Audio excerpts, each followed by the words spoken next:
బండి సంజయ్ గారు, మీరేదైతే మాట్లాడుతుర్రో, ఏదైతే భావాజాలానికి సంబంధించి మీరు గద్దర్ గారి గురించి, గద్దర్ గారి భావాజాలం గురించి మాట్లాడుతుర్రో, అది వింటేనే హాస్యాస్పదంగా ఉంది. మీరు ఒక క్యాబినెట్ మినిస్టరా, కార్పొరేటరా? మీరు ఎందుకంటే మీరు అధికారంలో ఉంటే బీజేపీ భావాజాలం ఉన్న వాళ్లకు, రైట్ వింగ్ భావాజాలం ఉన్న వాళ్లకే మేము పద్మ అవార్డులు ఇస్తామని చెప్పినట్టుగా ఉంది. మీరు రాష్ట్రపతిని, ప్రధాని చిన్నతనం చేసినట్టుగా ఉంది మీ మాటలు. ఎందుకంటే ఈ దేశంలో మీరు ఈ రోజు డాక్టర్ బాబాసాహెబ్ అంబేద్కర్ గారు కూడా ఒక భావాజాలం కోసం పనిచేసిన వారే, ఒక అట్టడుగు వర్గాల కోసం పనిచేసిన వారే. ఈ రోజు గద్దర్ గారు కూడా గతంలో ఉద్యమం చేసిన వారు, వెనుకబడ్డ వర్గాల కోసం పోరాటం చేసి పాటలు రాసిరు.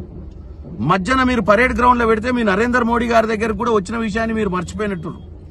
అంటే ఈ విషయం చూస్తే రానున్న రోజులలో భారతదేశంలో బీజేపీ పాట పాడిన వారు, బీజేపీ వంతు పలికిన వారికే అన్ని వస్తాయని చెప్పినట్టుగా ఉంది మీరు. కాబట్టి దయచేసి మీ మాటలు విత్డ్రా చేసుకోవాలి. ఈ దేశంలోనే కాదు, ప్రపంచంలోనే ఒక రైట్ వింగ్, లెఫ్ట్ వింగ్ భావాజాలం ఉంటది. ప్రతి దగ్గర అధికారం మారుతూ ఉంటది. కానీ ఈ అవార్డులు అనేది నిష్పక్షపాతంగా ఇవ్వాల్సినటువంటి ఆ పరిస్థితి ఉంటది. ఇలాంటి మాటల వల్ల మీరు మీ ప్రస్తుతం ఉన్న ప్రభుత్వాన్ని దిగజార్చేతనంగా మీరు మాట్లాడినట్టుగా ఉంది. దయచేసి మీరు మీ మాటలను విత్డ్రా చేసుకోవాల్సిందిగా కోరుకుంటున్నాం.